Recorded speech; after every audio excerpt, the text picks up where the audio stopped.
What is modern biotechnology ஞாபகம் இருக்குல்ல, இதானே ஃபர்ஸ்ட் வீடியோவில் பார்த்துருப்பீங்க. ஸோ அந்த ப்ராப்ளம் இல்லை உங்களுக்கு தெரியும்.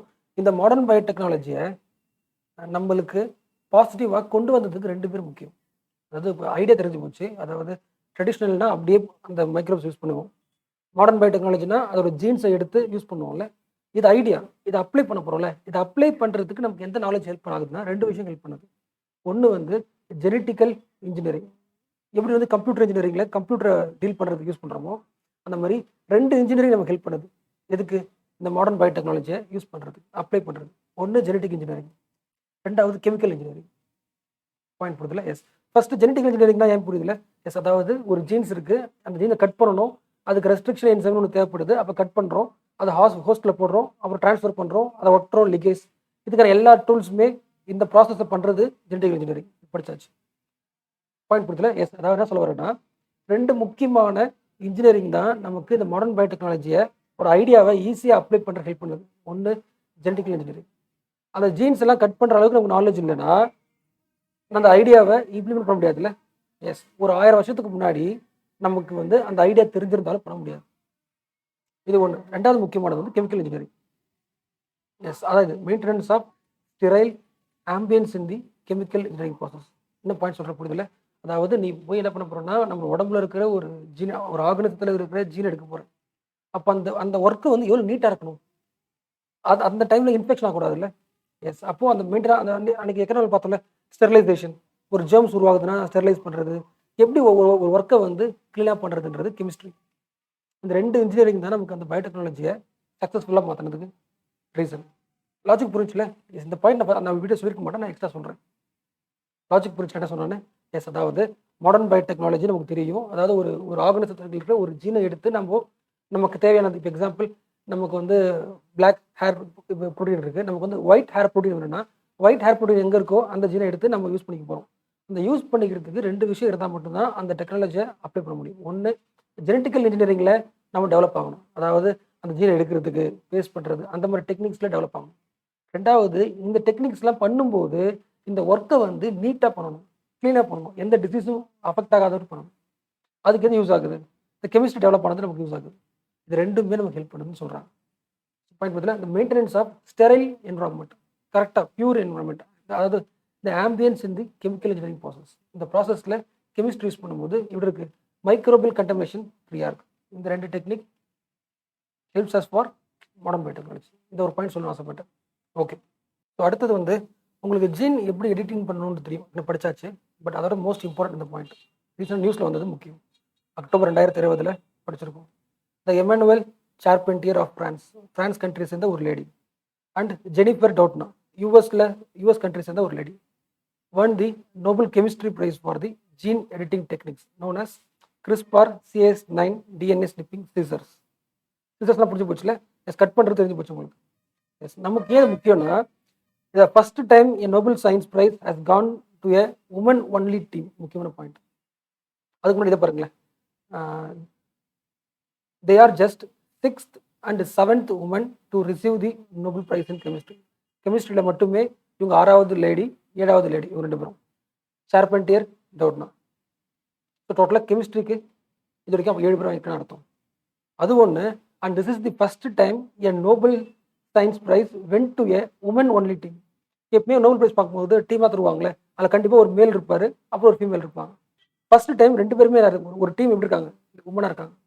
ஃபர்ஸ்ட் டைம் ஒரு உமன் டீம் கிடைக்குது நோபல் ப்ரைஸ் கெமிஸ்ட்ரிக்கு. எதுக்கு? ஜீன் எடிட்டிங் டெக்னிக்கில் முக்கியம். எதுக்காக? கட் பண்ணுற சீசர்ஸ்க்காக.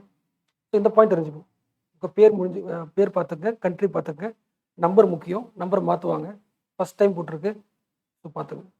So the first time a Nobel science prize has gone to a woman only team. Okay. அடுத்து எக்ஸ்ட்ரா தெரிஞ்சுக்க வேண்டியது இந்த CRISPR Cas9. இந்த சிசருக்கு மட்டும் ஏன் அவார்டு தராங்க அப்படின்னு பார்த்தா அதுக்கு ஒரு அட்வான்டேஜ் இருக்கும்ல. இப்போ example, CRISPR Cas9 is new genome editing. கடைசி 10 வருஷமாக அதை யூஸ் பண்ணுறாங்க. ஏன் அதை யூஸ் பண்ணுறாங்கன்னா, சிம்பிளாக இருக்குது, கட் பண்ணுறது சிம்பிளாக இருக்குது, ஃபாஸ்ட்டாக இருக்குது, சீப்பராகவும் இருக்குது, மோர் வெர்சட்டலாகவும் இருக்குது, also more accurate than the previous techniques of editing DNA. So டிஎன்ஏவை கட் பண்ணுறதுல மோஸ்ட் ஈஸியஸ்ட் இது வரைக்கும் வந்ததில்லை லாஸ்ட் 10 இயர்ஸில் CRISPR.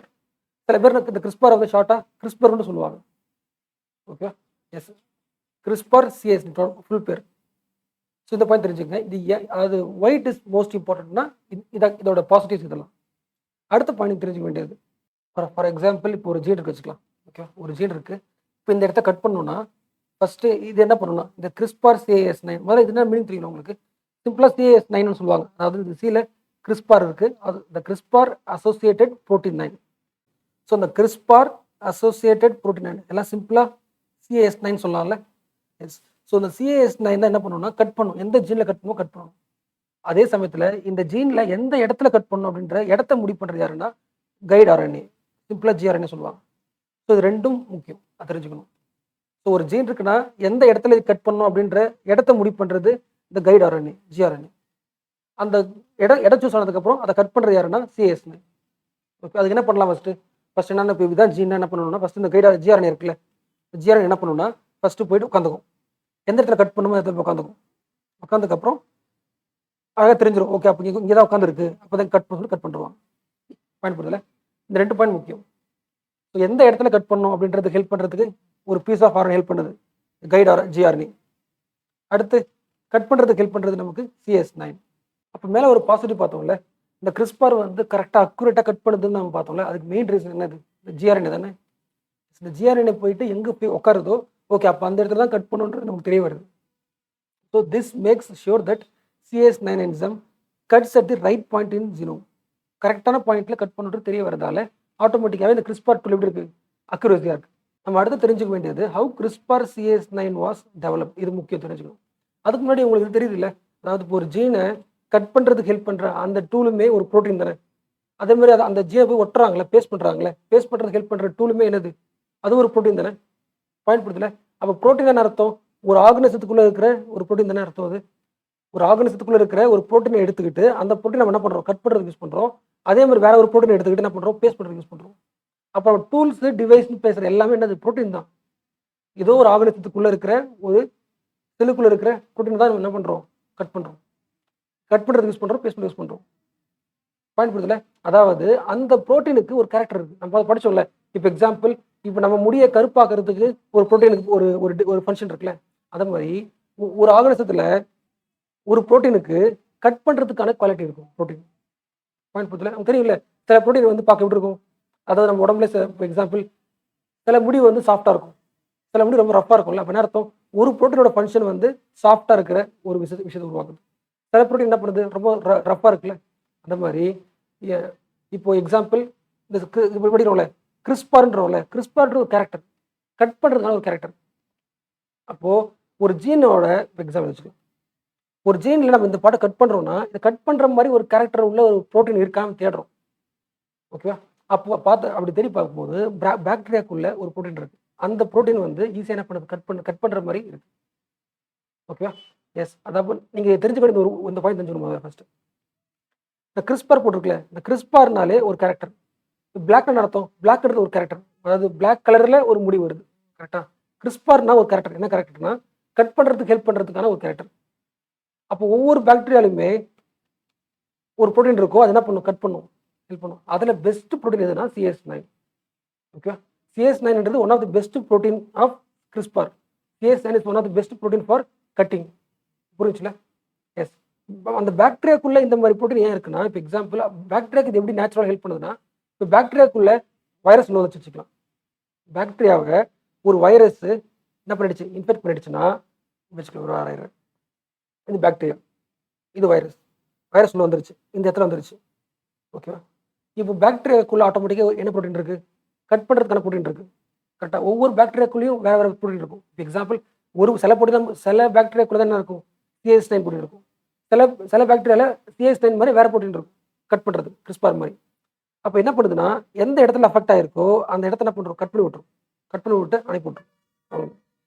இப்போ நேச்சுரலாகவே வைரஸ் கிட்ட தப்பிக்கிறதுக்கு ஸ்னிப் பண்ணுற மாதிரி ஒரு கேரக்டர் உள்ள ப்ரோட்டீன் பாக்டீரியாக்குள்ள இருக்கிறத கண்டுபிடிச்சாச்சு. அப்போ ஆட்டோமேட்டிக்காகவே கட் பண்ணுற மாதிரி ஒரு ப்ரோட்டீன் இருக்குன்னா அந்த ப்ரோட்டீன் என்ன பண்ணிக்கலாம், யூஸ் பண்ணுறாங்க. ஒவ்வொரு சயின்டிஸ்ட்டுமே அந்த மாதிரி கிறிஸ்பார் கேரக்டர் உள்ள நிறைய ப்ரோட்டீனை தேடி பண்ணுறாங்க, கண்டுபிடிக்கிறாங்க.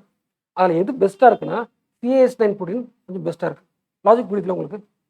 நான் 3 பண்ண சொல்லியிருக்கேன்.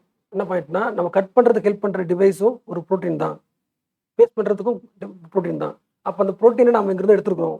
அப்போ அதுக்கு முன்னாடி நமக்கு வந்து கட் பண்ணுறதுக்கு குவாலிட்டி உள்ள ப்ரோட்டீன் யாருக்கா இருக்கான்னு தேடி பார்க்குறோம். அப்போ தேடி பார்க்கும்போது பாக்டீரியாவுக்கு நேச்சுரலாகவே இருக்குது.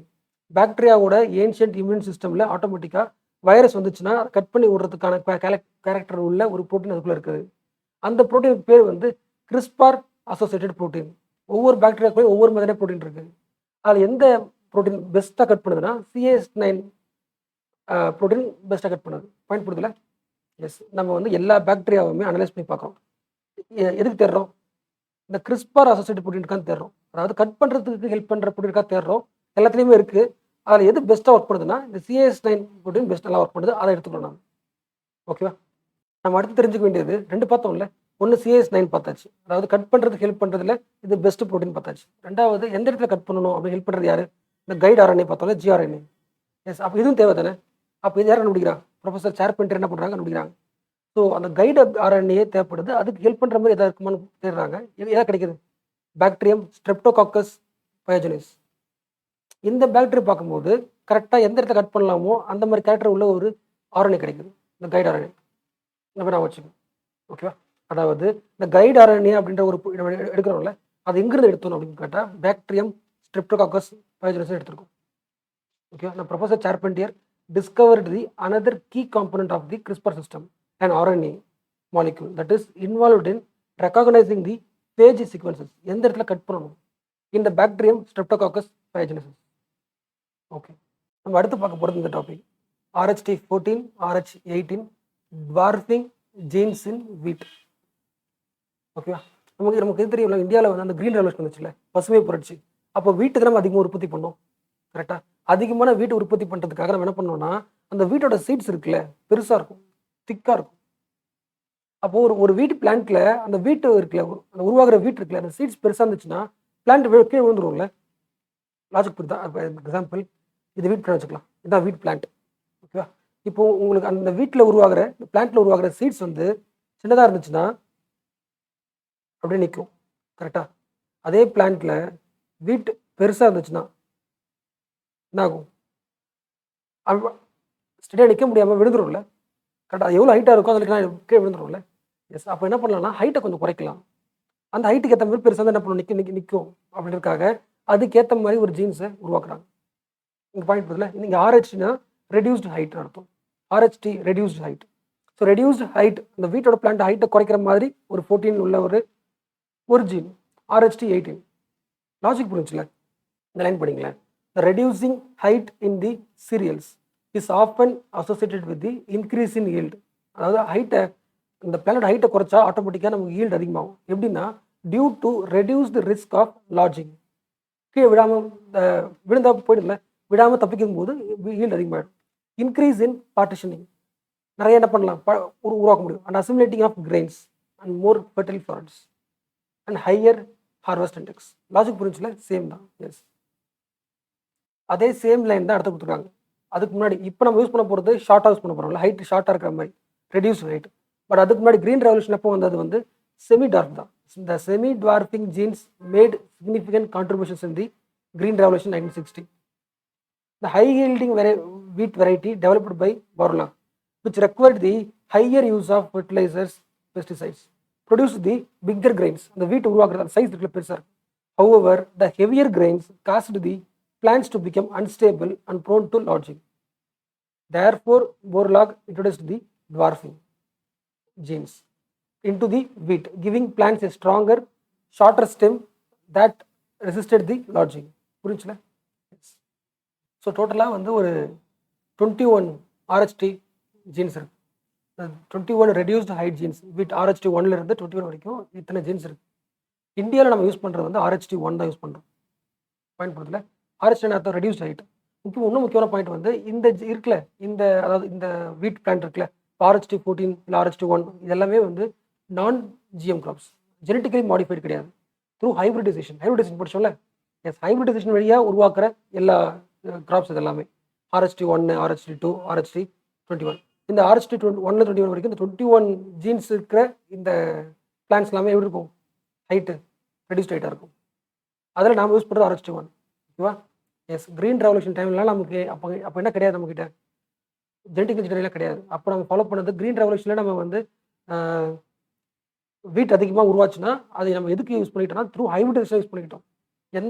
எந்த வீட்டில் வந்து எந்த பிளான்ட்டில் வந்து ஃபாஸ்ட்டாக க்ரோத் ஆகுதோ அது கூட நம்ம என்ன பண்ணிட்டோம், ஹைபிரிட் பண்ணிட்டோம்.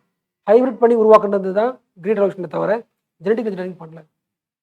அதே மாதிரி தான் இப்போ சொல்கிறேன், இந்த RH14 RH18 இருக்குல்ல, என்னது ரெடியூஸ்ட் ஹைட்டாக உள்ள வீட் பிளான்ட்ஸ் உருவாக்குற ஜீன்ஸ் தானே. இது எப்படி வந்துச்சுன்னா த்ரூ ஹைபிரிடைசேஷன் தான், நாட் த்ரூ ஜெனடிக்கலி மாடிஃபைட். இது தெரிஞ்சுக்கு ஓகேவா. ஸோ 21 ஜீன்ஸ் இருக்குது ரெடியூஸ்ட் ஹைட் உள்ள உருவாக்குறதுல. நாம் யூஸ் பண்ணுறது RH1 வார்ஃபிங் அலீல்ஸ்.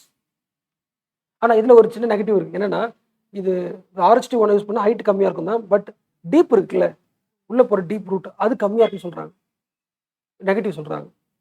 அப்போ கம்மியாக இருந்துச்சுன்னா ஒருவேளை நீ லேண்டில் அதிகமாக ஸ்டபிள் போட்டு மறைச்சிருந்தனா, அதிகமாக ஸ்டபிள் போட்டுருந்தனா ரொம்ப டீப் போக முடியாது, இல்லைன்னா வாட்டர் அதிகமாக அப்சர்வ் பண்ண முடியாது.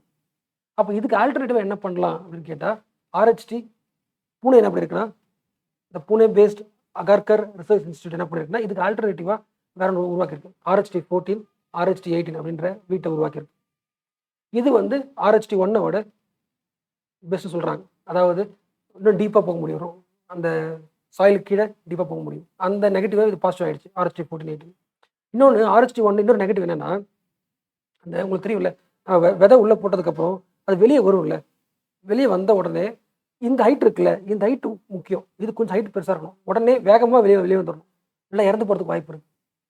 அதே ப்ராப்ளம் இருந்துச்சு RH1 இருந்துச்சு. RH1 2 ப்ராப்ளம் இருந்துச்சு. ஒன்று வந்து ரூட்ஸ் வந்து நேராக நீட்டாக முதல்ல போக முடியல, ஒரு நெகட்டிவ். ரெண்டாவது அந்த சீட் புஷ் ஃபஸ்ட் டைம் வெளியே வரும்போது ஒரு ஹைட் இருக்குல்ல, ரொம்ப சின்னதாக இருக்குது. ஸோ வேகமாக வெளியே வந்துருச்சுன்னா என்ன பண்ணலாம், காப்பாற்ற முடியும் ஒரு பிளான்ட்டை. இந்த ஹைட்டை சொல்கிறாங்களே, அதாவது ஒரு சீடு உடச்சிக்கிட்டு வெளியே வர்ற அந்த ஹைட் இருக்குல்ல, அந்த ஹைட்டுக்கு பேர் வந்து போட்டிருப்பாங்க, இங்கே போட்டிருக்காங்க, இந்த போட்டிருக்காங்க கோலியோப்டைல்ஸ். 1 செகண்ட் எல்லாம் முடியும். ஓகே, தேர்னா RH1 நான் யூஸ் பண்ணுறேன், கன்வென்ஷனலாக யூஸ் பண்ணுற RH1 வீட்.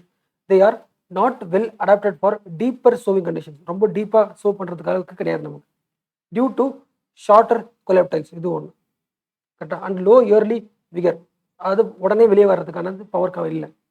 Often resulted in to reduced seedling emergency, சீக்கிரமாக வெளியே வராது. அப்போ இதுக்கு ஆல்டர்னேட்டிவாக RH14-18 கண்டுபிடிச்சிருக்காங்க. ஓகேவா. They have mapped to alternative dwarfing genes RH14 and 18 in wheat. So ஒரு வீட் பிளான்ட்டில் இந்த ஜீன்ஸ் இருந்துச்சுன்னா ஆட்டோமேட்டிக்காக இந்த ரெண்டு அடிஷனல் டீப்பாகவும் போகும், அதே மாதிரி வேகமாகவே சீட்டை விட்டு வெளியே வந்துடும் சொல்கிறாங்க. ஓகே, அதை போட்டு பாருங்க. It also allow deeper sowing of wheat, sustainable for sowing under the rice stubbled rated conditions. அதில் ரைஸ் இடத்துல நல்லா ஈரமாக இருக்கும்ல, ஃபுல்லாக ஸ்டபிளாக போட்டு அப்போ டீப்பாக போக முடியும். ஓகே, இது ஞாபகம் இருக்குல்ல, நம்ம லாஸ்ட் வீடியோவில் பார்த்தோம்ல மாலிகுலர் டயக்னாஸ்டிக்ஸ். அதை 2 விஷயம் பார்த்தோம்ல. ஒன்று வந்து PCR எலிசா பார்த்தோம், ஞாபகம் இருக்குல்ல. அதாவது வழக்கமான கன்வென்ஷன் மெத்தடில் நம்ம உடம்புல ஏதாவது ப்ராப்ளம் இருக்குன்னா நம்ம என்ன பண்ணுவோம், போயிட்டு டெஸ்ட் பண்ணுவோம்ல. மோஸ்ட்லி என்ன தருவோம், நம்ம பிளட் டெஸ்ட் பண்ணுவோம், இல்லைன்னா யூரின் டெஸ்ட் பண்ணுவோம். அதில் டிசீஸ் தெரியலாம், தெரியாமல் இருக்கலாம். மோஸ்ட்லி தெரியும், ஆனால் ஏர்லி ஸ்டேஜாக இருந்தால் தெரியாது இல்லை. ஏன்னா அதிகமான அந்த எந்த இன்ஃபெக்ஷன் இருக்கோ, அது வைரஸாக இருக்கலாம், பாக்டீரியா இருக்கலாம், அது நம்ம யூரின்லேயோ பிளட்லேயோ இருக்காது. அதாவது ஆரம்ப கட்டத்தில் அதோட மல்டிப்ளேஷனாக இருக்கும், கம்மியாக இருக்கும்ல, நம்ம கண்டுபிடிக்க முடியாதுல்ல. அப்போ ஏர்லி ஸ்டேஜ்லேயே ஏதோ ஒன்று ஒரு பாக்டீரியா வந்தால் கூட அதோட எய்ம் என்ன, அது என்ன இன்ஃபெக்ஷன் பண்ண கண்டுபிடிக்கிறதுக்கு நம்ம எதை யூஸ் பண்ணிக்கலாம், PCR யூஸ் பண்ணிக்கலாம், இதை யூஸ் பண்ணிக்கலாம்ல. அதே நமக்கு கொரோனா வந்துச்சுல, கரெக்டாக. இப்போ ஒரு ஆள் வரான், அவனுக்கு கொரோனா வருமா இல்லையா அப்படின்னு செக் பண்ணுறதுக்கு நம்ம டெஸ்ட் பண்ணுறோம்ல. ஆனால் அது PCR கிடையாது, அது RT-PCR. ஆனால் மெத்தட் ஒன்றே ஒன்று தான். பாயிண்ட் புரியுதுல. ஒருத்தனுக்கு கொரோனா வரப்போதான்னு முன்னாடி கண்டுபிடிக்கிறதுக்கு ஒரு டெஸ்ட் பண்ணுறோம்ல, அதுதான் யூஸ் பண்ணுறோம், இந்த மாதிரி மெத்தட் யூஸ் பண்ணுறோம். நாம இருக்குல்ல, படிச்சிங்களா லாஸ்ட் வீடியோவில். எஸ், அதாவது நம்ம உடம்புல இருக்கிற ஒரு பாக்டீரியா இருக்குது, அது என்ன எஃபெக்ட் பண்ண போது தெரியல. அப்போ அந்த பாக்டீரியா நம்ம மல்டிப்ளை பண்ண போகிறோம், நிறைய நாமளாம் மல்டிப்ளை பண்ணி அது என்ன பாதிப்பு ஏற்படுறது தெரிஞ்சுக்கிட்டு அதை காலி பண்ண போகிறோம். PCR எலிசா தெரியும்ல, அதாவது உள்ளே வந்து எந்த எந்த எந்த மைக்ரோஸ் வந்துச்சுன்னே தெரியல நமக்கு. அப்போ என்ன பண்ணோம், அப்போ எந்த மைக்ரோஸ் வந்தாலுமே நம்ம உடம்பு என்ன பண்ணோம், அதுக்கேற்ற ஒரு ஆன்டிஜன் ரெடி பண்ணும். அப்போ எந்த ஆன்டிஜன் ரெடி பண்ணியிருக்கோ அதை பார்த்துட்டு யார் வந்து கண்டுபிடிக்கலாம், எலிசா.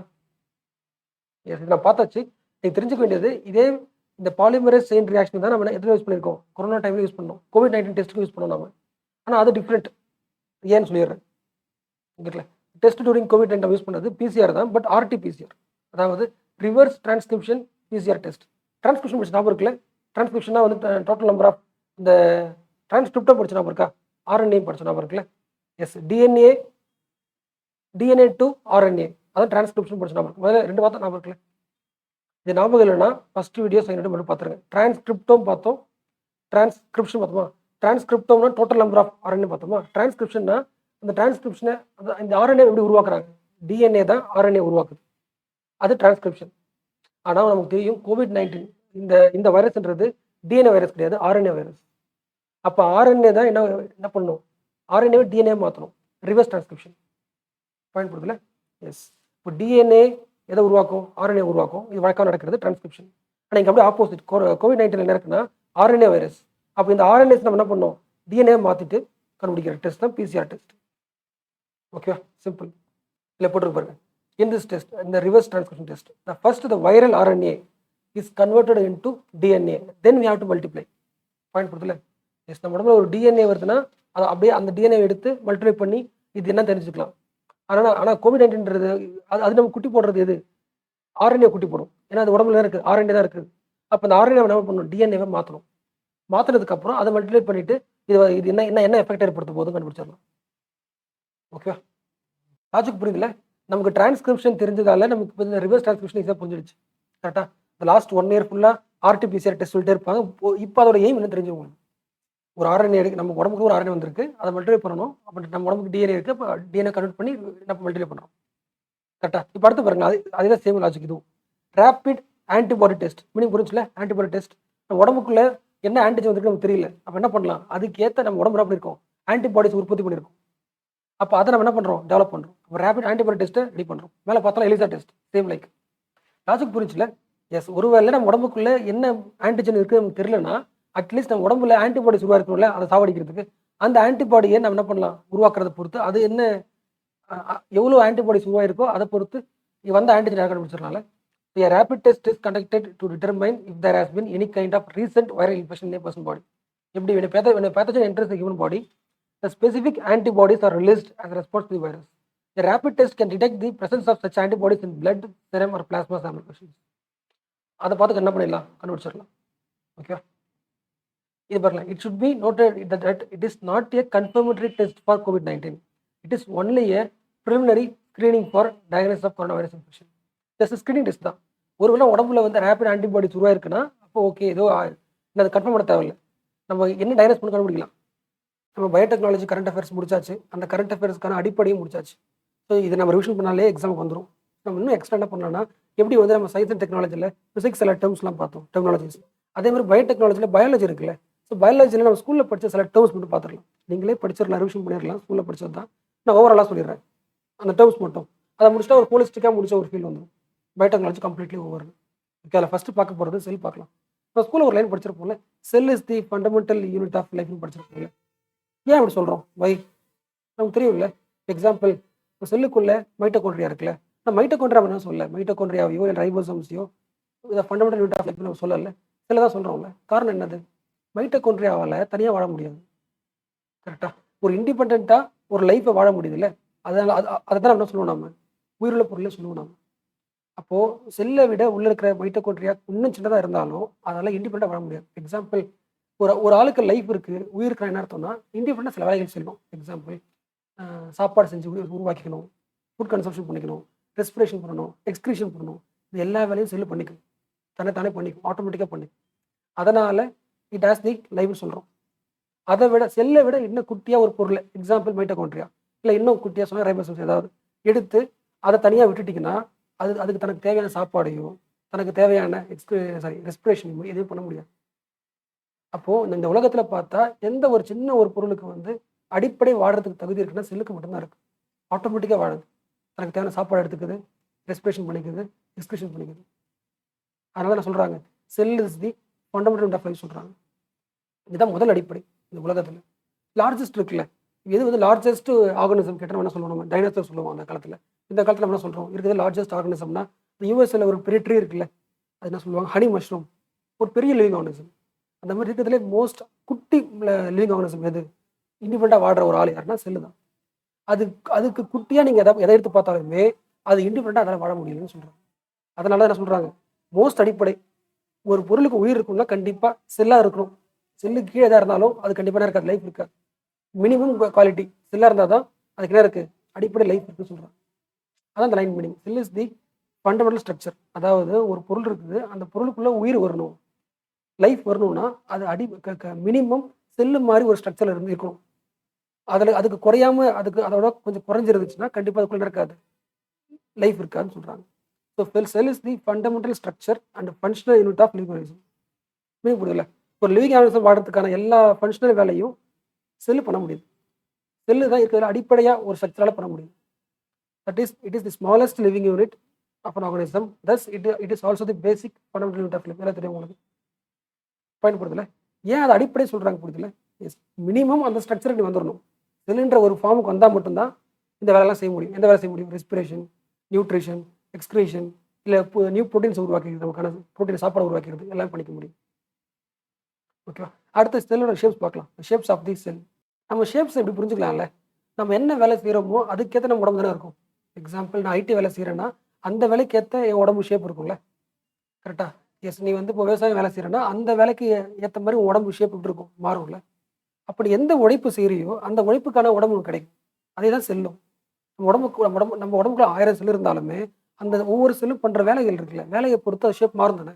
எக்ஸாம்பிள், ஸ்பெர்மோட ஒர்க் உங்களுக்கு தெரியும். அப்போ கண்டிப்பாக இந்த ஷேப் தான் இருந்தாகணும், கரெக்டாக? இது நர்வ் செல்ஸ், இது எல்லாத்தையும் ஸ்டோர் பண்ணி வச்சுக்கணும். அப்போ இப்படி தான் இருக்கும் நர்வ் செல். பிளட் செல், இது ஓவம் எக்ல. இது வந்து ஸ்மூத் மசில் செல், இது fat sell.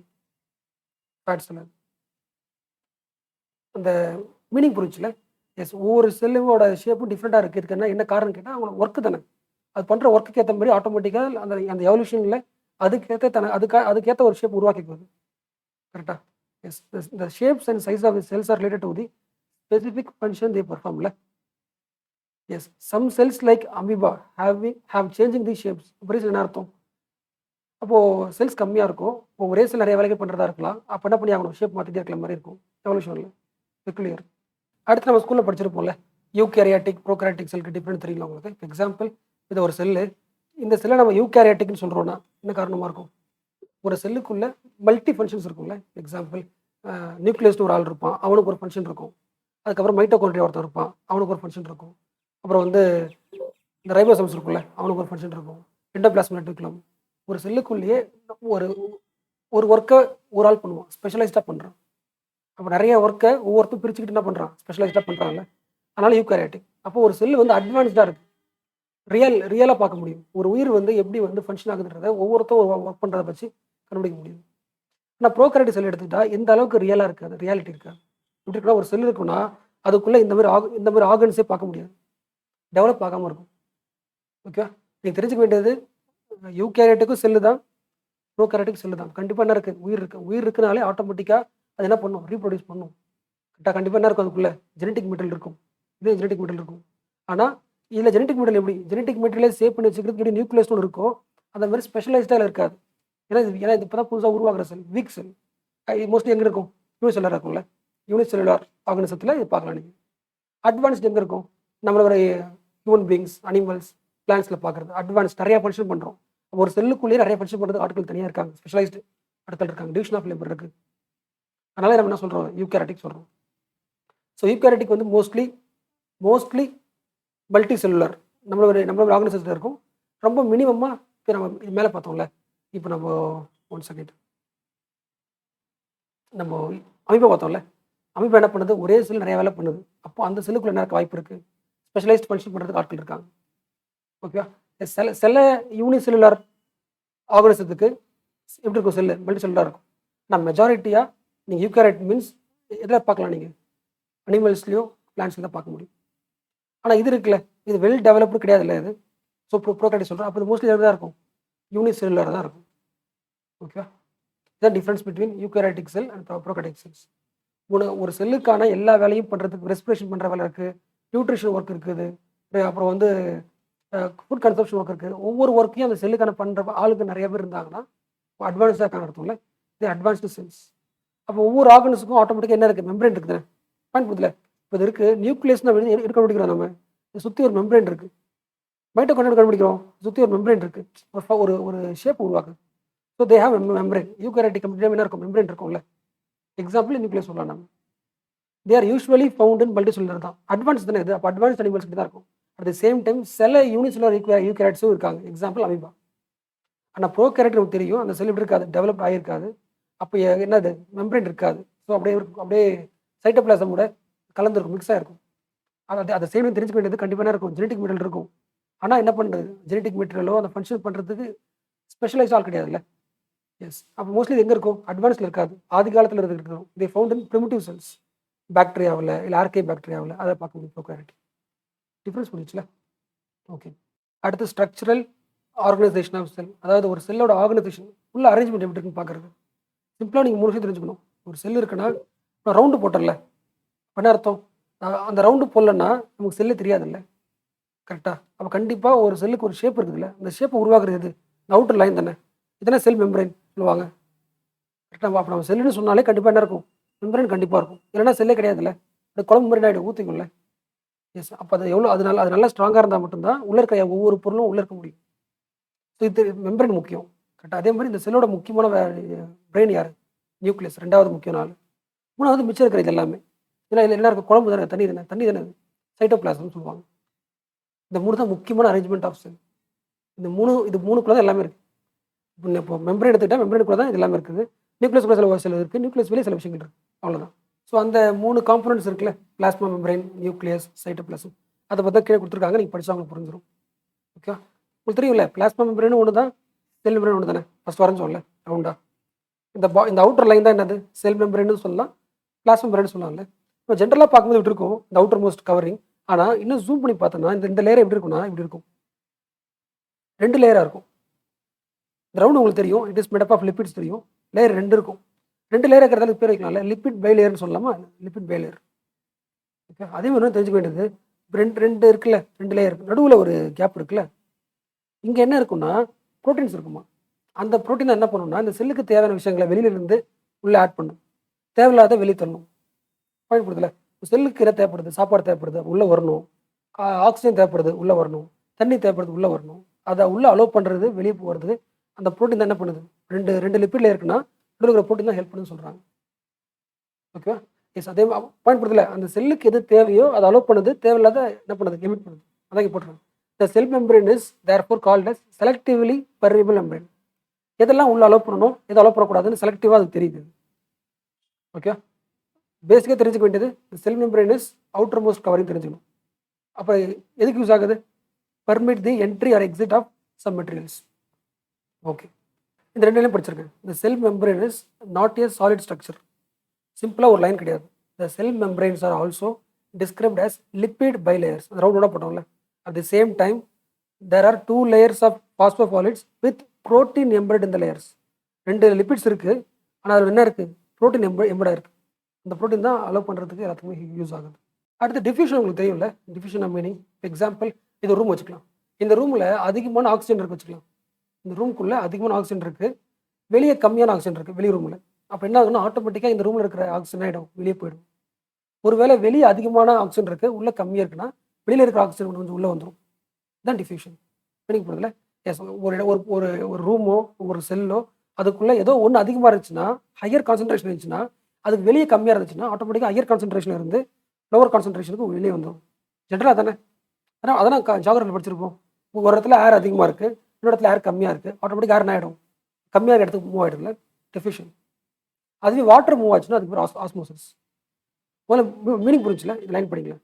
The continuous movement of a substance from region of higher concentration to region where lower concentration.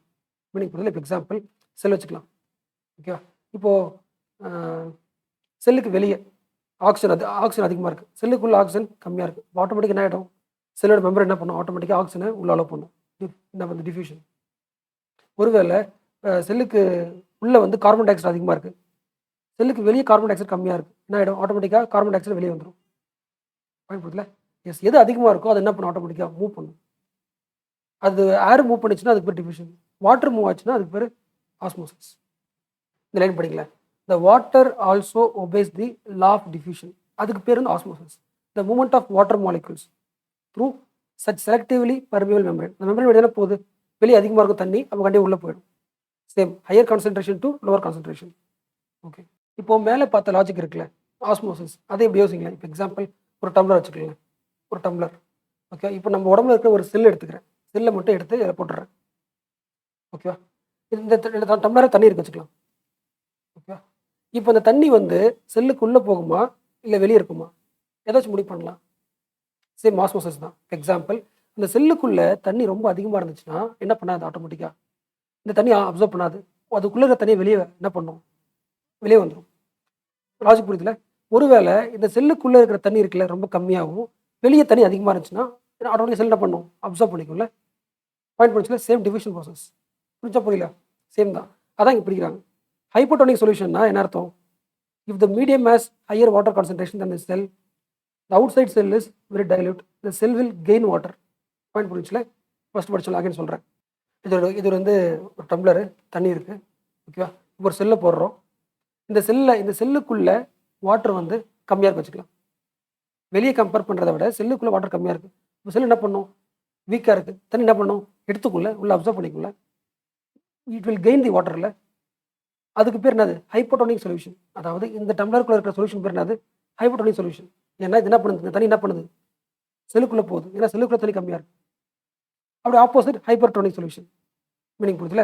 Example ஒரு வச்சுக்கலாம். ஒரு சேம் டம்ளரு. இந்த டம்ளருக்குள்ள இருக்க தண்ணி கம்மியாக இருக்குது. உள்ள செல் எப்படி இருக்குது? வாட்டர் அதிகமாக இருக்குது. அப்போ செல் என்ன பண்ணும்? ஆட்டோமேட்டிக்காக வாட்டரை லூஸ் பண்ணிட்டோம்ல, வெளியே அனுப்பிட்டோம்ல. அது ஹைப்பர்டோனிக் சொல்யூஷன். ரொம்ப ஹைப்பராக இருக்குது, வெளியே அனுப்பி போட்டுடலாம். இந்த cell will loss water by osmosis. Such solution is called hypertonic. இப்போ டம்ளர் இருக்குது, அதில் இருக்க வாட்டர் ஒரே மாதிரி இருக்குது, செல்லுக்குள்ளே இருக்க வாட்டர் ஆவரேஜும் ஒரே மாதிரி இருக்குன்னா மூவ்மெண்ட்டே நடக்காது. அது என்னது? Isotonic solution. அதுக்கு புரிஞ்சுல? அப்போ ஹைப்பர் ஏதாச்சும் முடிவு பண்ணுறாங்க. இந்த செல் வச்சு முடிவு பண்ணலாமா? எஸ். செல்லில் தண்ணி கம்மியாக இருக்குது. அப்போ என்ன பண்ணும்? வீக் ஹைப்போ உள்ளே ஆட் பண்ணிக்கலாம். செல்லில் தண்ணி அதிகமாக இருக்குது, ஹைப்பராக இருக்குது, வெளியே அனுப்பி விட்டுறலாம். It will lose the water. Okay.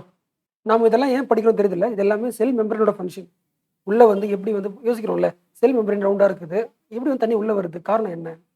அப்போ உள்ளே வந்து தண்ணி கம்மியாக இருக்குது. ஓகே. ஸோ அந்த ப்ராசஸ் தெரிஞ்சுக்கணும். அதே மாதிரி இதுவும் தெரிஞ்சுக்கணும். மூணாவது முக்கியமான செல் மெம்பரேன் பண்ணுற முக்கியமான ஒர்க் எண்டோசைட்டோசிஸ். ஆனால் இந்த ஒர்க்கு நம்ம செல் பண்ணல. ஏன்னா இந்த ஒர்க்கு பண்ணணும்னா நம்ம செல் இருக்குல்ல, அதோட ஷேப் மாறிக்கிட்டே இருக்கணும். பட் நம்ம செல்லோட ஸ்ட்ரக்சர் சேம் தானே. ஒவ்வொரு செல்லுக்கும் அதோட ஸ்ட்ரக்சர் ஷேப் வந்து ஒரே மாதிரி தானே. அமீபாவுக்கு வந்து இந்த ஒர்க்கை பண்ணணும். ஏன்னா இந்த ஒர்க்கை பண்ணுறதுக்கு ஷேப் மாறணும். இப்போ எக்ஸாம்பிள் அமீபாவே சொல்லலாம். இப்போ எக்ஸாம்பிள் இதை வச்சுக்கலாம். இது அமீபா வச்சுக்கலாம். இப்போ அமீபாவோட ஃபுட்டு இங்கே இருக்கு வச்சுக்கலாம். இப்போ அமீபா என்ன பண்ணணும்னா தன்னோட உடம்பு இதுதானே ஷேப் ஆஃப் அமீபா. அமீபா என்ன பண்ணணும்னா உடம்பு மாற்றும். அப்படி வச்சுக்கலாம். சாரி, தப்பாக வரைஞ்சிருக்கேன். ஒன் செகண்ட், இங்கே வரைகிறேன். இது ஃபுட்டு இங்கே இருக்குன்னா இதில் கொண்டு வரும். அதே செல்லை இப்படி கொண்டு வரும், அப்படியே முடிக்கும். எப்படி பண்ணுறது புரியுதுல்ல? எஸ். தன்னோட செல்லோட ஷேப்பையும் மாற்றுது. செல் மெம்பரோட ஷேப்பை மாற்றி அதை என்கல்ஃப் பண்ணிக்கிறது, அதை சாப்பிட்ருது ஃபுட்டை. இந்த ப்ராசஸ் பேர் endocytosis. The flexibility of cell membrane. நம்மகிட்ட அந்த ஃப்ளெக்சிபிலிட்டிலாம் கிடையாது.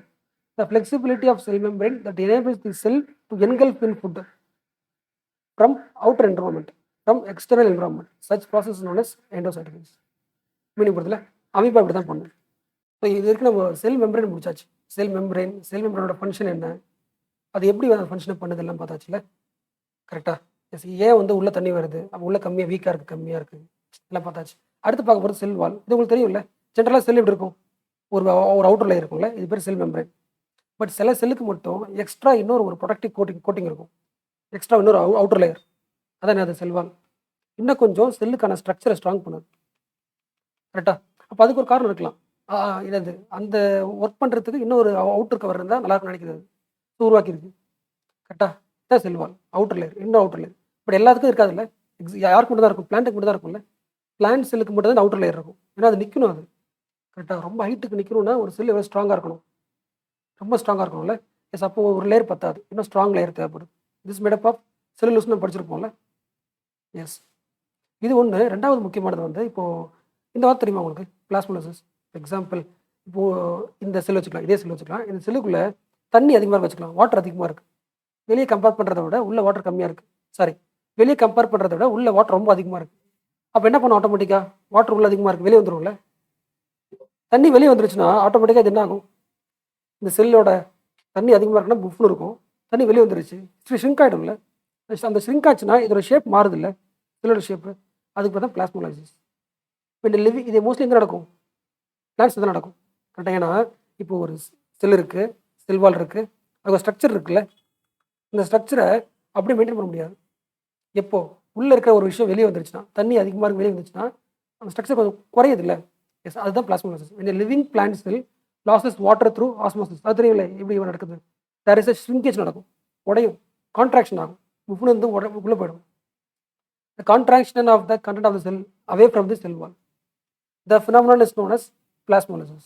அடுத்து நியூக்ளியஸ் பார்க்கலாம். நியூக்ளியஸ் நம்ம நிறைய படிச்சாச்சுல. நியூக்ளியஸ் தான் வந்து ஒரு செல் இருக்குன்னா அந்த செல் இருக்கிற நியூக்ளியஸ் தான் என்னது? பிரெயின் ஆஃப் தி செல். அதான பிரெயின். கரெக்டாக. என்ன தேவை, ஒரு செல்லுக்கு என்ன தேவை அப்படின்னு முடிவு பண்ணி எல்லாமே உருவாக்குறது அதுன்னு. ஸோ பிரெயின் ஆஃப் தி செல் சொல்லலாம், சில கண்ட்ரோல் சென்டர் ஆஃப் தி செல் சொன்னால. நியூக்ளியஸ்குள்ளே தான் வந்து அந்த குரோமோசோம் இருக்கும், குரோமோசோம்குள்ளே டிஎன்ஏக்குள்ளே ஜீன், இதெல்லாம் பார்த்தாச்சுல. இது தெரிஞ்சுக்க வேண்டியது, சம்டைம்ஸ் ஒரு செல்லில் எப்பவுமே ஒரு நியூக்ளியஸ் தான் இருக்கும், சில செல்லில் 2 நியூக்ளியஸ் இருக்கலாம், 3 நியூக்ளியஸ் இருக்கலாம். காரணம் என்னது? வழக்கமாக வந்து ஒரு செல்லில் நியூக்ளியஸ்க்கு நிறைய வேலை இருக்குது. முக்கியமான வேலை என்னது? அந்த செல்லுக்கு தேவையான ப்ரோட்டீன் உருவாக்கணும்ல. அப்போ நியூக்ளியஸ்ல இருந்து மெசேஜ் வரும், எம்ஆர்என் என்ன பண்ணும், எடுத்து வரும், இந்த இந்த ப்ரோட்டீனை ரெடி பண்ணணும் சொல்லிட்டு ரைபோசோம்ஸ்ட்டு போகும்ல. கரெக்டாக. எஸ். சில செல்ஸ் என்ன பண்ணணும்னா அதுக்கு வந்து நிறைய ப்ரோட்டீன் உருவாக்குறதுக்கான தேவைகள் இருக்கும். ஜென்ரலாக ஒரு செல் எடுத்துக்கிட்டால் இப்போ ஒரு செல்லுக்கான அந்த நியூக்ளியஸ் இருக்குல்ல, கம்மியான ப்ரோட்டீன்ஸ் உருவாக்குறதா இருந்தால் ஒரு நியூக்ளியஸ் போதும். ஒரு வேளை வந்து ஒரே டைமில் நிறைய ப்ரோட்டீன்ஸ் உருவாக்கணும்னா ஒரு நியூக்ளியஸ் பத்தாது. அப்போ என்ன பண்ணணும்னா ஒரே டைமில் ஒரு செல்லில் 3 நியூக்ளியஸ் இருக்கும். ஸோ ஒவ்வொரு நியூக்ளியஸும் ஒரு எம்ஆர்என்ஏ அனுப்பிவிடும், ஒரே டைமில் 3 ப்ரோட்டீன் ரெடி ஆகும். பயன்படுத்தல கம்ப்யூட்டர் மாதிரி நம்ம ஒரு இன்ஃபர்மேஷனை ஒரு டைமில் ப்ராசஸ் பண்ணலாம். திடீர்னு நமக்கு ஒரு 4-5 இன்ஃபர்மேஷன் ஒரே டைமில் பண்ணணும்னா டுவல் கோர், மல்டி கோர்லாம் சொல்கிறோம்ல ப்ராசஸர், அதே மாதிரி தான். ஸோ சில செல்லில் நியூக்ளியஸ் ஒன்று இருக்கும், அது என்ன பண்ணும், ஒவ்வொரு ப்ரோட்டீன் ரெடி பண்ணும். சம்டைம்ஸ் சில செல்லு வந்து நிறைய ப்ரோட்டீன் உற்பத்தி பண்ணும். இப்போ எக்ஸாம்பிள் பேன்கிரியாஸ் இருக்குல்ல, பேன்கிரியாஸோட மெயின் எய்ம் என்ன? இன்சுலின் உருவாக்கணும்ல. கரெக்டாக. எஸ். அப்போ அதுக்கு பேன்கிரியாஸ் நீங்கள் பார்த்தீங்கன்னா ஒரு பேன்கிரியாஸ் செல்லை பார்த்தீங்கன்னா நியூக்ளியஸ் நிறையா இருக்கும். ஒவ்வொரு நியூக்ளியஸும் ஒரு ப்ரோட்டீன் உருவாக்கும். இன்சுலின் நிறைய ரெடி பண்ணணும் பேன்கிரியாஸ். ஓகேவா? எஸ். இந்த மாதிரி வந்து ஒரு செல்லுக்கு நிறைய நியூக்ளியஸ் இருக்குல்ல, அதுக்கு பேர் வந்து multi nucleated sell. The multi-nucleated cells are more efficient as they have 2 control centers. Meaning புரியுதுல? எஸ். இன்னும் எக்ஸாம் கொடுத்துருப்பாங்களே, இந்த ஃபுல்லாக படிச்சல எக்ஸாம்பிள் இருக்கா? ஃபார் இன்ஸ்டன்ஸ் லிவர் செல்ஸ் வந்து நிறைய வேலை பண்ணும். அப்போ நிறைய ப்ரோட்டீன் தேவை. அப்போ ஒரு நியூக்ளியஸ் பத்தாது. அப்போ அந்த செல்லுக்குள்ளே நிறைய நியூக்ளியஸ் இருக்கும். They make protein for digestion, help remove the harmful stuffs from your blood and produce enzymes to digest fats, carbohydrates. Meaning புரியுதுல? எஸ். நிறைய ப்ரோட்டீன் ஒரு ப்ரோட்டீன் டைஜஷன் பண்ணுது, ஒரு பொண்ணு வந்து ஃபேட்டை டைஜஸ்ட் பண்ணணும், ஒரு பிளட்லேருந்து வெளியே போகணும், நிறைய ஒர்க் பண்ணுறதால நிறைய nucleus multi nucleated. Okay. Almost all human cells have 1 nucleus with identical DNA. அதே இன்னொரு பாயிண்ட் தெரியல, இப்போ ஒரு செல் இருக்குது, 2 நியூக்ளியஸ் இருந்துச்சுன்னா இந்த நியூக்ளியஸில் என்ன இன்ஃபர்மேஷன் இருக்கோ அதே மாதிரி தான் இன்ஃபர்மேஷன் இருக்கும். எல்லா நியூக்ளியஸ்லையும் இருக்கிற அந்த டேட்டா ஒரே மாதிரி தான் இருக்கும். ஓகேவா? இன்னொரு பாயிண்ட்டு, இப்போ இது செல் வச்சுக்கலாம். இந்த செல்லில் நியூக்ளியஸ் இருக்குது எப்படி தெரியும்? இப்போ ரவுண்டாக ஒன்று இருந்தால் நியூக்ளியஸ் சொல்லலாம்ல. அப்போ இந்த அவுட்டர் லேயர் முக்கியம் தானே. கரெக்டாக. இப்படி ஒரு லேயர் இருந்தால் தான் ஓகே நியூக்ளியஸ் கரெக்டாக இருக்குன்னு கண்டுபிடிக்க முடியுங்களா? எஸ். அதான் என்னது? Nuclear membrane. சில செல்லுக்கு நியூக்ளியஸ் எப்படி இருக்காதுன்னா இந்த மாதிரி மெம்பரேன் இருக்காது, இந்த மெம்பரேன் இருக்காது. அப்போ எப்படி இருக்கும் பார்க்குறதுக்கு? குழக்கோன்னு இருக்கும்ல. எஸ். அதுக்கு பேர் தான் nucleoid, absence of nuclear membrane. In some organisms like bacteria, the nuclear region of the cell may be poorly defined. அந்த செல் மெம்பரேன் இருக்காது, சரி நியூக்ளியர் மெம்பரேன் இருக்காது, டிஃபைனாக இருக்காது. அதை பார்க்க எப்படி இருக்கும்? லிக்விட் மாதிரி இருக்கும், because of the absence of nuclear membrane. Such an undefined nuclear region said to be nucleoid. ஓகேவா? இப்போ இது என்ன புரியுதுல? இது இந்த டிராயிங் உங்களுக்கு புரியுதுல? இது செல்லு. ஓகேவா? செல்லுக்குள்ளே இதான் நியூக்ளியஸ், மேலே இருக்கிறது நியூக்ளியர் மெம்பரேன். அதே இந்த இமேஜ் தெரியுதா உங்களுக்கு? குட்டியாக தெரியுதா உங்களுக்கு? புள்ளியா நியூக்ளியர் போர்ஸ். அதே மாதிரி இது நியூக்ளியஸ் தானே. இது நியூக்ளியஸ்குள்ளே பாருங்க, ஒரு ரவுண்ட் இருக்கு பாருங்க, நியூக்ளியோலஸ். இதுவும் முக்கியம். இது ஏன் முக்கியம்னா நம்ம வந்து படிப்போம்ல, 1 செகண்ட் படிப்போம்ல, இது ஒரு செல்லு, நியூக்ளியஸ் இருக்குது. நியூக்ளியஸ் தான் என்ன பண்ணும்? அந்த செல்லுக்கு தேவையான வேலை பண்ணுறதுக்கு ப்ரோட்டீனை ரெடி பண்ண சொல்லும். ஸோ எம்ஆர்என்ஏ வெளியே வரும், வெளியே வந்து யார் இருப்பார்? ரைபோசோம்ஸ் இருக்கும்ல, ரைபோசோம்ஸில் சொல்லும் இந்த மாதிரி இந்த ப்ரோட்டீன் ரெடி பண்ண சொல்லும், ப்ரோட்டீன் ரெடி பண்ணும் ரைபோசோம்ஸ். இந்த ரைபோசோம்ஸ் யார் ரெடி பண்ணுறா அப்படின்னு பார்த்தா நியூக்ளியோலஸ் தான். நியூக்ளியோலஸ்குள்ளே தான் ரைபோசோம்ஸ் உருவாயிட்டு வெளியே வந்துடும், நியூக்ளியஸ் விட்டு வெளியே வந்துடும், செல்லுக்குள்ளே வந்துடும். ஓகே. ஸோ நியூக்ளியஸ் முக்கியமான பார்ட். இப்போ நியூக்ளியஸ் சரியில்லைன்னா அந்த அந்த செல்லுக்குள்ளே என்ன இருக்காது, ரைபோசோம்ஸே இருக்காது. ரைபோசோம்ஸே இல்லைன்னா எத்தனை எம்ஆர்என்ஏ வந்தால் கூட அது ப்ரோட்டீன் உருவாக்க முடியாது. ஓகே. மற்றலாம் உங்களுக்கு தெரியும். மற்ற இது நியூக்ளியஸ்குள்ளே தான் வந்து குரோமோசோம்ஸ் இருக்கும். குரோமோசோம்ஸோட ஃபங்க்ஷன் என்ன அதெல்லாம் உங்களுக்கு தெரியும். இங்கே போட்டுருக்கல இந்த chromosomes are composed of DNA போட்டுலாம் தெரியும். இது தெரியல உங்களுக்கு. ஜென்ரலாக வந்து குரோமோசோம்ஸ் இந்த மாதிரி தான் இருக்கும், நூறு பேர் சுற்றிட்டு தான் இருக்கும். ஆனால் உங்களுக்கு தெரியும்ல, செல் என்ன ஆகும், டைம் ஆக செல் டிவைட் ஆகும்ல, செல் மல்டிப்ளை ஆகும்ல, செல் டிவிஷன் சொல்லுவாங்கல்ல. செல் எப்பெல்லாம் பிரிய போதோ ஆட்டோமேட்டிக்காக இந்த குரோமோசோம்ஸ் இருக்குல்ல, இந்த மாதிரி ஷேப்பாக இருந்துடும். இந்த மாதிரி ஷேப்பில் சுற்றிக்கிட்டு பிரிஞ்சு போயிடும். அந்த நியூக்ளியஸ் அந்த செல்லுக்கு தனியாக போயிடும், இந்த செல்லுக்கு பிரிஞ்சு போயிடுவாங்க. ஓகே. வழக்கமாக குரோமேட்டின் ஷேப்பில் இருக்கும், சுற்றிக்கிட்டு இருக்கும். பிரியும் போது இந்த ஷேப் வந்துடும். யார்? குரோமோசோம்ஸ். ஓகே. குரோமோசோம்ஸில் வேலை தெரியும் உங்களுக்கு, அதில் டிஎன்ஏ இருக்கும், அதெல்லாம் உங்களுக்கு தெரியும். அதே மாதிரி அடுத்து தெரிஞ்சுக்க வேண்டியது நியூக்ளியஸ் சொல்லியாச்சுல. Yes, it looks like nucleus inside the nucleus. புரியுதுல? செல்லு நியூக்ளியஸ்குள்ளே ரவுண்டாக இருக்கும், அதான் அது nucleus. It is made up of RNA and protein. இது தெரிஞ்சுக்க. ஓகே. முக்கியமானது, இட் இஸ் தி பாயிண்ட் முடிச்சுல, nucleus made up of RNA and protein. It is the structure for ribosomes are made. இந்த நியூக்ளியஸ்குள்ளே தான் ரைபோசோம்ஸ் உருவாகிட்டு வெளியே வந்துடும். நியூக்ளியஸ் விட்டு வெளியே வந்துடும், செல்லுக்குள்ளே இருக்கும். After ribosomes leave the nucleus, they will have important job of synthesis of protein. அதுக்கு அடுத்து ப்ரோட்டீன் உருவாக்குறது யார் தான்? ரைபோசோம்ஸ் தானே. எஸ், ப்ரோட்டீன் சிந்தசிஸ் யார்? ரைபோசோம்ஸ். அடுத்து பார்க்கலாம். சைட்டோபிளாசம் உங்களுக்கு தெரியும்ல. எஸ், இப்போ ஒரு செல் இருக்குன்னா இந்த நியூக்ளியஸ், இதை தவிர்த்து சுற்றி இருக்குல்ல இந்த தண்ணி, இதான் அது சைட்டோபிளாசம்ல. புரிஞ்சுல? எஸ், சைட்டோபிளாசம்னாலே ஃப்ளூயிட் தான். Cytoplasm is the fluid content inside the plasma membrane. ஒரு செல்லோட மெம்பரேனுக்குள்ளே இருக்கிற கம்ப்ளீட் லிக்விட் தான் எது? சைட்டோபிளாசம். அந்த லிக்விடுக்குள்ளே தான் என்ன இருக்கும்? எல்லாமே சுற்றிட்டு இருக்கும். மைட்டோகாண்ட்ரியா இருக்கும், நியூக்ளியஸ் சுற்றிட்டு இருக்கு, எல்லாமே இருக்கும். It also contains many specialised sell organelles. Correct தான். அந்த நியூக்ளியஸ் இருக்குது, அந்த குழம்புக்குள்ளே தான் எல்லா செல் ஆர்கனல்ஸும் சுற்றிட்டு இருக்கும். ஓகே. இந்த cell organelles are enclosed by membranes. Correct தானே. இப்போ ஒரு செல் இருக்குது, செல் ஆர்கனல்ஸ் இப்போ வந்து இருக்கணும்னா அதுக்கு மெம்பரேன் இருக்கணும், இல்லைன்னா என்ன ஆகிடும்? சைட்டோபிளாசம் கூட தண்ணி மாதிரி மிக்ஸ் ஆகிடும். Okay. In prokaryotes, besides the absence of define nuclear region, the membrane bound cell organelles also absent. Okay. Cell ஆர்கனல்ஸ்க்கு என்ன கிடையாது? மெம்பரேன் பவுண்ட் இருக்காது. On the other hand, eukaryotic cell have nuclear membrane as well as the enclosed organelles. Meaning புரியுதுல? Yes. Prokaryote eukaryote first டிஃபரன்ஸே பார்த்துட்டோம்ல நம்ம. Yes, அப்போ ப்ரோகேரியட்னா இருக்காது, நியூக்ளியஸ்க்குமே மெம்பரேன் இருக்காது, செல் ஆர்கனல்ஸ் மெம்பரேன் இருக்காது. ஸோ குழம்பி இருக்கும். ஓகே. அதே மாதிரி இந்த மெம்பரேன் முக்கியம் தான். எப்படி வந்து ஒவ்வொரு நியூக்ளியஸ்க்கு ஒரு நியூக்ளியர் மெம்பரேன் முக்கியமோ, ஒவ்வொரு செல்லுக்கு ஆர்கனல்ஸ்க்கும் மெம்பரேன் முக்கியமோ, அதே மாதிரி ஃபஸ்ட்டு படிச்சிட்டோம்ல. இப்போ நியூக்ளியஸ் இதெல்லாம் இருக்குன்னா செல் மெம்பரேனும் முக்கியம் தானே. இந்த செல் மெம்பரேன் ஒன்று இருந்தால் மட்டும்தான் இதெல்லாம் நேரத்தில் இருக்க முடியும், இல்லைன்னா இதெல்லாம் ஓடி போயிடும்ல. கரெக்டாக? எஸ். ஒரு நமக்கு லைஃப்னு ஒன்று உருவாகுறது காரணம் அது செல் தானே. இப்போ அந்த செல் இருக்கணும்னா கண்டிப்பாக கவரிங் இருக்கணும்ல, எல்லாம் ஆகிடும், அந்த உள்ள இருக்கிற லிக்விட் எல்லாம் என்ன ஆகிடும்? வெளியே வந்துடும்ல. லைஃபே கிடையாதுல்ல. Example virus don't show the characteristic of life because virus lack any மெம்பரேன்ஸே இருக்காது. அப்போ அதெல்லாம் லைஃப் உருவாக்கிக்க முடியாது அதனால. ஓகேவா? Until the enter living body, அங்கே மட்டும் தான் என்ன பண்ண முடியும்? மல்டிப்ளை தான் உருவாக்க முடியும். சைட்டோபிளாசம் தெரியும் உங்களுக்கு, அந்த சொல்லிட்டு தான். நியூக்ளியஸ் முடிச்சாச்சு, முக்கியமான பார்ட்டு.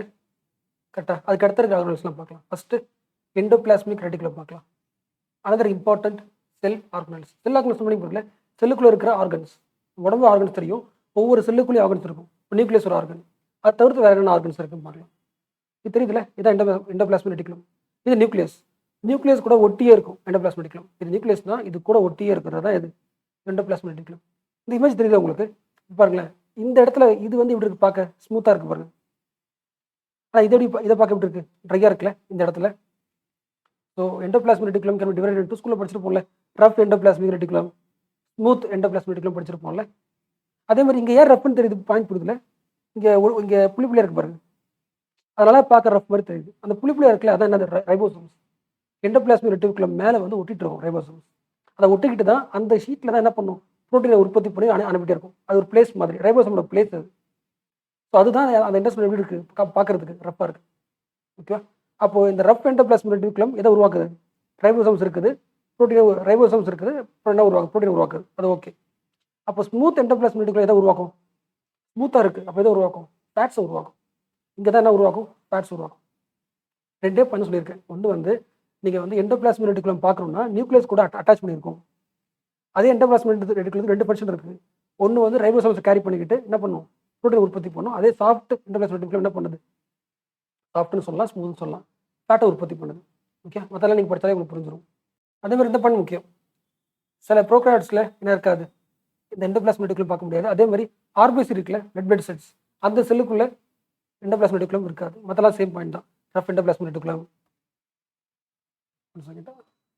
அடுத்த ஸ்மூத் எண்டோபிளாஸ்மிக் ரெட்டிகுலம் ஃபேட்ஸை உருவாக்கும். ஃபேட்ஸ் லிபிட்ஸ் ஓரளவுக்கு சேம் தானே, இதெல்லாமே உருவாக்குறது எல்லாமே. ஓகே, இது எக்ஸ்ட்ரா ஃபங்க்ஷனு என்ன தெரிஞ்சுங்க. One function of endoplasmic reticulum is to serve as the channels for transportation of materials. முக்கியம் ப்ரோட்டீன்ஸ் அங்கே தானே உருவாகுது, கரெக்டாக அதில் ப்ரோட்டீன் உருவாகுது, ரைபோசோம்ஸ் வச்சிருக்கு. அதை எடுத்துகிட்டு போயிட்டு இடத்துல கொண்டு போய் விடுறதுக்கு டிரான்ஸ்போர்ட்டிங் மெட்டீரியல் எது யூஸ் ஆகும், எண்டோபிளாஸ்மிக் ரெட்டிகுலம் யூஸ் ஆகுது. அவ்வளோதான். அடுத்து ரைபோசோம்ஸ். ரைபோசோம்ஸ் உங்களுக்கு தெரியல, ஆல்ரெடி பார்த்தது தானே, ப்ரோட்டீன் சிந்தசைஸ் பண்ணுறதுல. அதே மாதிரி இதை வந்து இது ஒரு தனி ரைபோசோம்ஸ் வந்து தனி ஆகும்னு சொல்ல மாட்டோம்ல. காரணம் அது ஒரு செல் இருக்குன்னா, நியூக்ளியஸ் இருக்குன்னா, எண்டோபிளாஸ்மிக் ரெட்டிகுலம் இருக்குது, அதில் அட்டாச் தான் இருக்கும். ஸோ இது ஒரு தனி ஆர்கனிசம்னா பார்க்க தேவையில்லை. அதே மாதிரி ரைபோசோம்ஸ் வந்து யூகேரியாட்டிக் செல்லாக இருந்தாலும் இருக்கும், ப்ரோகேரியாட்டிக்காக இருக்கும்ல, கரெக்டாக. எந்த உயிரினம் இருந்தாலும் அதில் செல்லு வந்து வீக்காக இருந்தால் கூட அந்த உயிரினத்தோட மெயின் எய்ம் அது ஒரு வேலை பண்ணுறதுக்கு கண்டிப்பாக எதை உருவாக்கணும், ப்ரோட்டீன் உருவாக்கணும். ப்ரோட்டீன் உருவாக்கணும்னா கண்டிப்பாக எல்லா உயிரினத்துலையும் ரைபோசோம்ஸ் கண்டிப்பாக இருக்கணும், கரெக்டாக. அப்போ அது யூகேரியாட்டாக இருக்கலாம், ப்ரோகேரியாட்டாக இருக்கலாம். Every sell needs the ribosomes. So they are found in both prokaryotes and eukaryotes.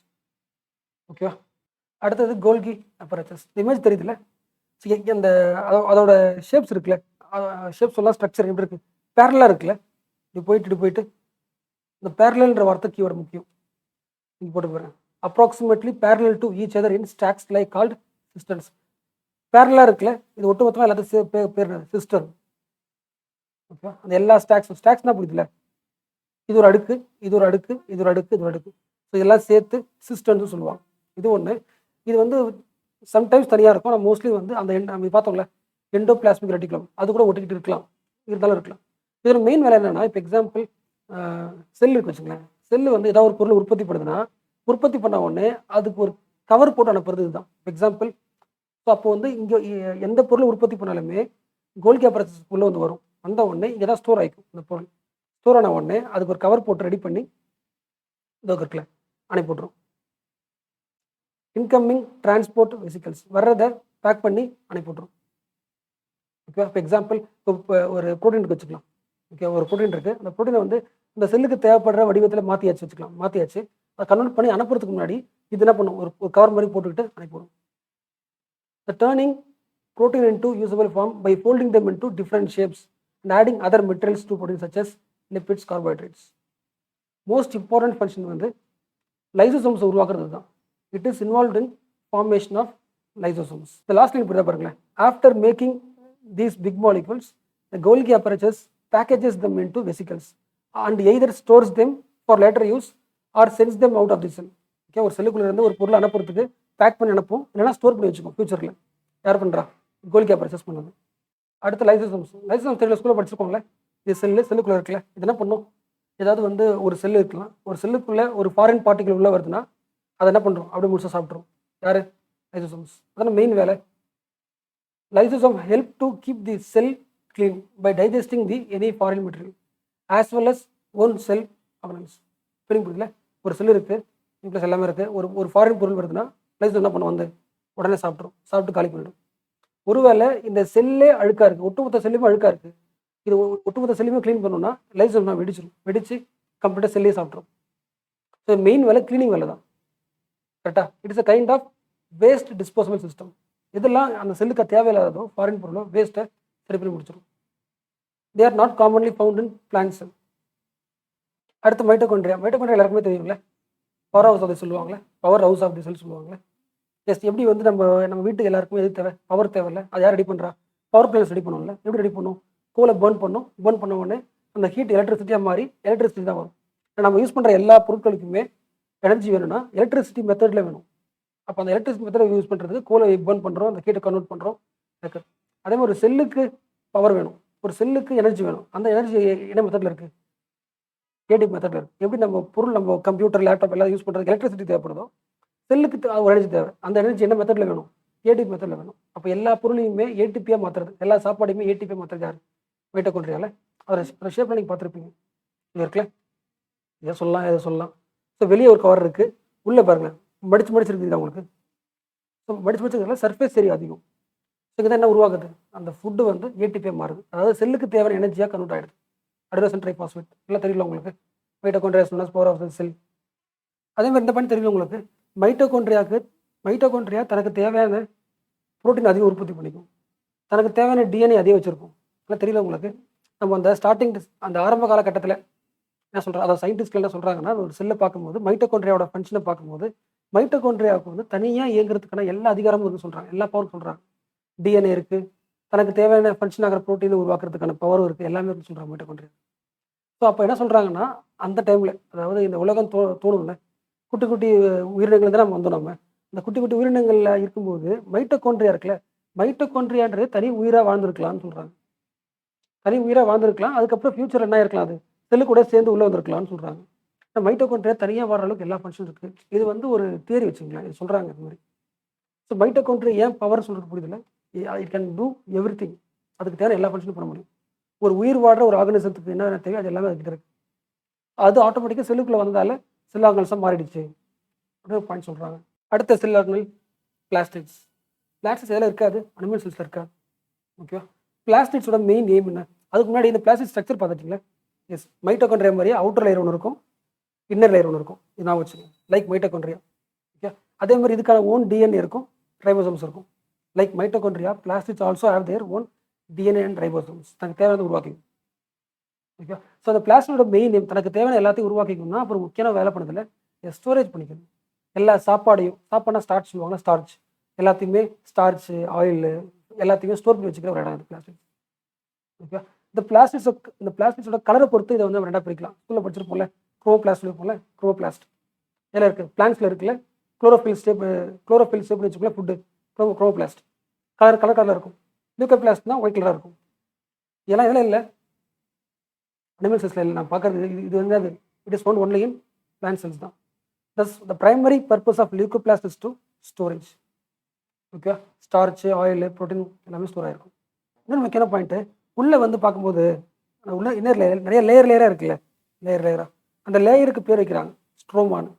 Okay, the internal structure of plastic consist of numerous membrane layers. Membrane material called stroma. அடுத்து வேக்யூல்ஸ் தெரியும்ல, வேக்யூல்ஸோட மெயின் வேலையும் storage தான். Example ஒரு cell வச்சுக்கலாம், ஒரு plant செல் வச்சுக்கலாம். Plant செல்லில் வேக்யூல்ஸ் பெருசாக இருக்கும், சைடில் தான் நியூக்ளியஸ் மற்ற எல்லாமே இருக்கும். இதுக்குள்ளே ஃபுட்டு எல்லாம் ஸ்டோர் பண்ணி வச்சுக்கும். இது அனிமல் செல்லில் பார்க்கறதுக்கு எப்படி இருக்கும், கொஞ்சம் சின்னதாக இருக்கும் வேக்யூல்ஸ். இந்த ஃபர்ஸ்ட் லைனில் போட்டிருக்கல, vacuoles are small size in animal cells, plant செல்ஸில் பெருசாக இருக்கும் போட்டிருக்கல. அடுத்து ஒரு செல்லு பார்த்தோம்ல, இப்போ செல்லு இருக்குன்னா, நியூக்ளியஸ் இருக்குன்னா, இது சுற்றி என்ன இருக்கும், சைட்டோபிளாசம் இருக்குல்ல, குழம்பா இருக்கும்ல. அதை நீங்கள் ஜூம் பண்ணி பார்த்தீங்கன்னா சைட்டோஸ்கெலட்டன் இருக்குன்னு சொல்கிறாங்க. அதாவது ஒரு லேயர் மாதிரி ஃபிலமெண்ட் இருக்குன்னு சொல்கிறாங்க. அதுதான் அந்த செல்லோட ஸ்ட்ரக்சருக்கு ஹெல்ப் பண்ணுதுன்னு சொல்கிறாங்க. இதுக்கு பேர் சைட்டோஸ்கெலட்டன் சொல்கிறாங்க. படிக்கல, it is the microscopic network of protein. இந்த லைன் போட்டிருக்கல, எஸ், அந்த சைட்டோபிளாசம் அந்த செல்லுக்குள்ளேயே ப்ரோட்டீன் மாதிரி நீட் நெட்வொர்க்காக இருக்குது. And tubules in cytoplasm of many living cells giving shape and coherence to the cells. It is the complex network of interlinking filament. நிறைய link கனெக்டாக இருக்குல்ல, tubules that extend through the cytoplasm from the nucleus to plasma membrane. So cell முழுக்க இருக்குன்னு சொல்கிறாங்க, நீட்டாக அந்த செல்லுக்கான structure தரவே இந்த சைட்டோஸ்கெலட்டன் சொல்கிறாங்க.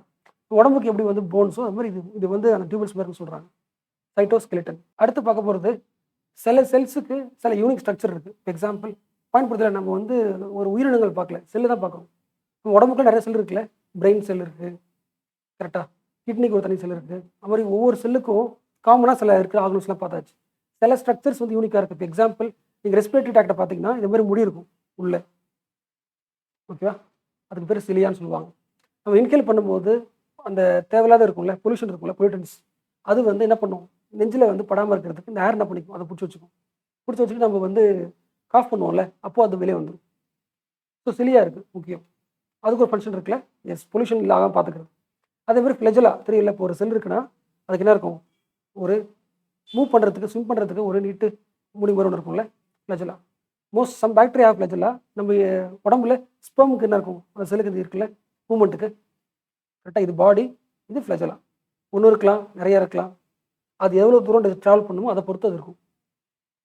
Some unique structures in some cells தான், எல்லா செல்ஸும் இருக்காது. இப்போ நம்ம படித்தது எல்லாமே 9th என்சிஆர்டி இருக்குல்ல, அதில் இருக்கிற பாயிண்ட்ஸ் ப்ளஸ் அதோட எக்ஸ்ட்ரா பாயிண்ட்ஸ் தான். அதில் இருக்கிற பாயிண்ட்ஸ் மட்டும் கிடையாது, எக்ஸ்ட்ரா பாயிண்ட் படிச்சாச்சு. இப்போ இதுக்கு மேலே எக்ஸ்ட்ரா நீங்கள் படிக்க தேவையில்லை. ஓகேவா? இது ஜஸ்ட் ஒரு நோட்டு மட்டும் தான். Even every multi cellular organisms, நீ எந்த ஆர்கனிசம் எடுத்தாலும் அது மல்டி செல்லுலராக இருந்தாலும், நம்ம உடம்புல நிறைய செல் இருக்குல்ல, even multi cellular organisms comes from A single cell. நான் வச்சுக்கோங்கள, அதே மாதிரி எல்லா செல்ஸ்க்குமே என்ன இருக்கும்? செல் மெம்பரேன் இருக்கும், சைட்டோபிளாசம் இருக்கும், ஜெனடிக் மெட்டீரியல் எல்லாமே இருக்கும். ஓகே. அதே மாதிரி மைக்ரோஸ்கோப்பில் நம்ம வந்து ஒரு செல்லை பார்க்கறதுக்கு அது கண்டுபிடிக்க முடியாது. அப்போ அது மேலே ஒரு சொல்யூஷன் ஊற்றணும். அயோடின் சொல்யூஷனோ, saffron solution, methylene blue solution, இந்த மாதிரி சொல்யூஷன்ஸ் நீங்கள் செல்லில் யூஸ் பண்ணிங்கன்னா, ஸ்டெயினாக யூஸ் பண்ணிங்கன்னா எல்லா ஆர்கனைஸும் ஈஸியாக என்ன பண்ண முடியும்? பார்க்க முடியும். இந்த 3 பாயிண்ட் எக்ஸ்ட்ரா பாயிண்ட்டு. ஓகே. அடுத்து வந்து டிஸ்கவரி. இந்த ஸ்டோரிலாம் தெரியும்ல, செல்லை முதல்ல வந்து பார்த்துட்டாரு ராபர்ட் குக். அந்த ஒரு கார்க்கில் பார்த்துருப்பாரு. கார்க் பார்க்கும்போது வீட்டுக்கு பார்க்க எப்படி இருக்குன்னா ஹனிகோம் மாதிரி இருக்குது. ஸோ அது செல்னு நினைக்கிறாரு அவர். ஓகே. ஆனால் அது லிவிங் செல் கிடையாதுல்ல, ஒரு பொருள் இருக்குது, அந்த பொருளை செல்லு பார்க்குறாரு Robert Hooke. Is the father of cytology. The very first time someone had observed that living things appear consist of separate units. Okay. Living செல்லை முதல் முறையாக கண்டுபிடிக்கிறது யாருன்னா ஆண்டர் van லிவன்ஹுக், the father of bacteriology. He studied the bacterial protozoan cells. Discovery of nucleus யாரு? Robert brown.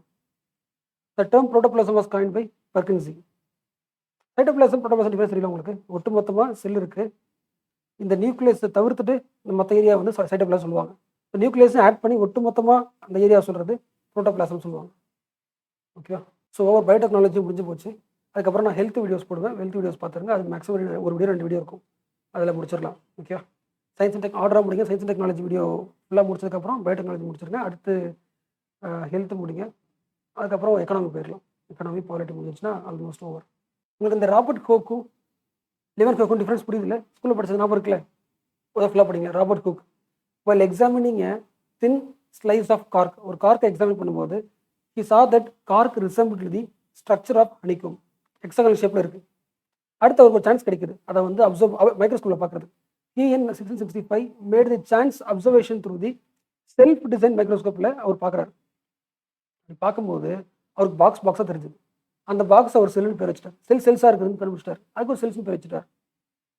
ஆனால் உயிர் உள்ள ஒரு செல்லை வந்து ஃபஸ்ட்டு பார்த்து யாருன்னா கண்டுபிடிச்சது யாருன்னா living cell. The discovery of living cell கண்டுபிடிச்சது Anton van Leeuwenhoek, father of bacteriology. இது ஃபாதர் ஆஃப் சைட்டாலஜி. செல்ஸை முதல்ல பார்த்தாலும் ஃபாதர் ஆஃப் சைட்டாலஜி.